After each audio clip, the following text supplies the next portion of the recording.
Good morning, everyone. So today we are going to start the remaining part of crop production and management. So ये होने वाला है हमारा part 4. सो इसमें आज हम चैप्टर कवर करने वाले हैं. सो एग्रीकल्चर प्रैक्टिसेस में से हमने preparation of soil, sowing, adding manure and fertilisers, irrigation, protecting from weeds और मतलब ये सब कर लिया था. और अभी हमारे 2 टॉपिक्स बाकी है, harvesting and storage. So let's do it. So हमारा अब टॉपिक है हार्वेस्टिंग. 1 सेकेंड. हाँ, हमारा जो टॉपिक है हार्वेस्टिंग. हार्वेस्टिंग यानी let me do it. Cutting of crop after mature. So cutting of crop after maturing it. So harvesting of crop is an important task. जो harvesting होता है मतलब जो फसल को काटना होता है वो बहुत इंपॉर्टेंट टास्क होता है एग्रीकल्चर प्रैक्टिसेस में. So the cutting of crop after it's mature is called harvesting. जैसे मैंने यहाँ पर लिखा था, जब हमारी क्रॉप मैच्योर यानी जब हमारी क्रॉप फसल उग जाती है, अच्छे से ग्रो कर जाती है, तो उसे हमें काटना पड़ता है, जिसे हम हार्वेस्टिंग कहते हैं. अलग अलग प्लेसेस पे इसके बहुत सारे फेस्टिवल्स होते हैं, बिहू, पोंगल, ऐसे ऐसे अलग अलग मतलब रीजन्स में. In harvesting, crops are pulled out or cut to close the ground. Harvesting में क्रॉप को काटा जाता है और ग्राउंड को खाली करा जाता है. Harvesting in our country either done manually by sickle or by machine called harvesters. तो इसमें बताया गया कि हमारी जो कंट्री है उसमें या तो हम हार्वेस्टिंग सिक्कल, ये देखिए सिक्कल आपने देखी होगी, कुछ इस तरह की होती है. हाँ, ये हमारी सिक्कल. मैनुअली यानी यहाँ पर एक वर्ड आया था मैनुअली, यानी जो हम हाथों से करते हैं अपने. ट्रेडिशनल मेथड भी कह सकते हैं हम इसे. और हार्वेस्टर मशीन से भी हो सकती है ये काम. एक मशीन आती है harvester.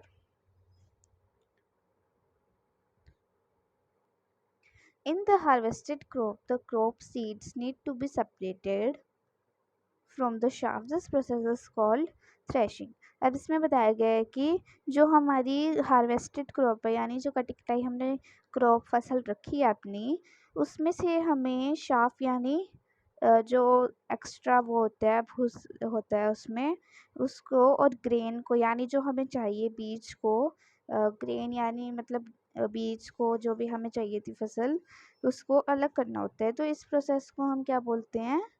Threshing. This is carried out with the help of machine called combine, which is in effect a harvester as well as a thresher. तो ये काम हम किससे कर सकते हैं? एक मशीन आती है कंबाइन, उससे हम ये काम कर सकते हैं, जो बहुत मतलब अच्छी होती है हर थ्रेशर से भी. अब आते हैं हार्वेस्ट फेस्टिवल. मैंने जैसे बताया था हमारी कंट्री में बहुत अलग अलग फेस्टिवल्स मनाए जाते हैं. ये देखिए जैसे कि बैसाखी, होली, दिवाली, नववर्ष और बिहू जैसे अलग अलग फेस्टिवल्स मनाए जाते हैं. तो ये हमारी मशीन कंबाइन. ये देखिए ये जो हमारी हार्वेस्टेड ज़मीन है, तो ये कंबाइन है, कुछ इस तरह से दिखती है. Farmers with small holding lands do separation of grains and chaff with the process of winnowing. You have already studied in class 6th. जिन फार्मर्स के पास छोटी ज़मीन होती है, मतलब इतनी ज़्यादा ज़मीन नहीं होती, तो वो ये काम थ्रेशिंग का काम विनोइंग से भी कर सकते हैं, जो हमने ऑलरेडी क्लास 6 में पढ़ रखा है. मतलब ये सेपरेशन का काम विनोइंग से भी कर सकते हैं. ये विनोइंग मशीन है. विनोइंग मशीन ये देखिए यहाँ से ऐसे निकल जाते, यहाँ पे ऐसे ग्रेन डालते हैं तो ये ऐसे ऐसे आ जाते हैं. हमने एक प्रोसेस पढ़ा था मैनुअली जो 6th में था कि एक छाछ लेना है हमें, उसमें हमें ग्रेन्स डाल लेने हैं और एक बड़े मतलब ऊंचे पद पे यानी स्टूल लेके यहाँ पे पंखा या हवा जो भी चल रही है पंखा चला लेंगे और जो मतलब ग्रेन्स हैं वो तो नीचे गिरते जाएंगे और जो ये शाफ्ट वगैरह है जो ये बेकार से वो है मतलब भूस है वो यहाँ से उड़ता जाएगा। तो ये काम भी कर सकते हैं और एक ये मशीन आती है जिसमें यहाँ पर फैन लग रहा होगा तो यहाँ से ऐसे ग्रेन्स नीचे चले जाते हैं और जो है शाफ्ट है हमारा उड़ के यहाँ पर आ जाता है। सो हार्वेस्टिंग का हमने पढ़ लिया कि इसमें अलग अलग फेस्टिवल्स होते हैं और हम कंबाइन से कर सकते हैं। और हार्वेस्टिंग होती क्या है, थ्रेशिंग क्या होती है, कंबाइन मशीन क्या होती है, विनोइंग क्या होती है, ये हमने कर लिया है। अब हम आते हैं विद लास्ट स्टेप पे आते हैं जो मतलब बहुत इम्पोर्टेंट है हार्वेस्टिंग के बाद स्टोरेज। ज़्यादातर बच्चे सोचते हैं कि हार्वेस्टिंग के बाद हमारा काम हो जाता है बट ऐसा नहीं है। हमें हार्वेस्टिंग के बाद उसे ग्रेन्स जो होते हैं हमारे उसे कहीं पे स्टोर करके रखना होता है नीटली एंड क्लीनली ताकि वो सेफ रहे और हम उसे ज़्यादा दिनों तक यूज़ करते रहे। ये स्टोरेज बहुत इंपॉर्टेंट टास्क प्ले करते हैं। If the harvested grains are to be kept for longer time, they should be safe from moisture, insect, rats and microorganisms. अगर हमें हार्वेस्टेड ग्रेन्स को अच्छे से स्टोर करके रखना है तो वो सेफ होने चाहिए किससे, मॉइस्चर से, इंसेक्ट से, रैट से, चूहों से और माइक्रो ऑर्गेनिज्म से। मॉइस्चर से क्यों होना चाहिए, क्योंकि जहाँ पर मॉइस्चर नमी होगी वहाँ पर हमारे माइक्रो ऑर्गेनिजम्स यानी वो छोटे जीव जो बिल्कुल छोटे माइक्रोस्कोप से दिखते हैं वो आ जाएंगे। तो मॉइस्चर नहीं होना चाहिए हमारी हार्वेस्टेड ग्रेन में। ये हमें ध्यान रखना है घर पे भी कि जो हमारे वो चावल गेहूँ हैं उसमें मॉइस्चर नहीं होना चाहिए। इसलिए हमारे घर पे भी सबसे पहले गेहूँ को सुखाया जाता है ताकि उसमें से सारा मॉइस्चर चला जाए। अगर हमने अच्छे से इसको स्टोर करके रखा, वेट अ सेकेंड, अगर हमने ग्रेन्स को अच्छे से स्टोर करके रखा तो वो पेस्ट से, बैक्टीरिया, फंगी वगैरह से बचते रहेंगे। सो अब इसमें पहेली कह रही है कि I saw my mother putting some dried leaves in an iron drum containing wheat. I wonder why. सो नीम के कई घरों में नीम के पत्ते भी, सूखे नीम के पत्ते भी डाल देते हैं क्योंकि नीम के पत्तों में भी तो मॉइस्चर होता है। तो उसे पहले सुखाए जाते हैं फिर डाला जाता है, उससे भी हमारी जो फसल है वो सुरक्षित रहती है।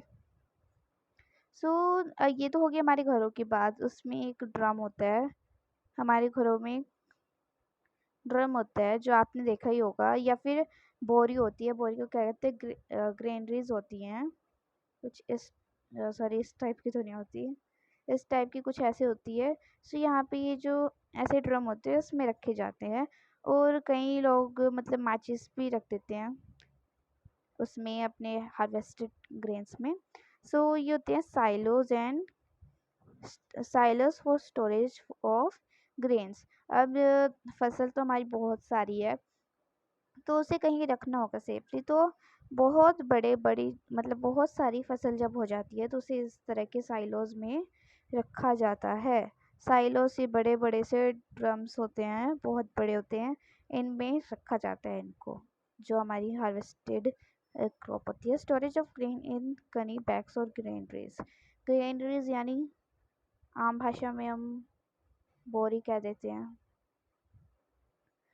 सो ग्रेनरीज बोरी होती है नॉर्मली, ये देखिए ये होती है, इनमें भी रखा जा सकता है। और कुछ jute bag, farmers jute bag और ग्रेनरीज में भी अपनी फसल रख सकते हैं, जूट बैग्स में, मनी बैग्स में। ठीक है, साइलोज और ग्रेनरीज हम पढ़ चुके हैं। अगर हाई लेवल पे हमें स्टोर करनी हो अपनी harvested crop. Dried neem leaves are used for storing food grains at home.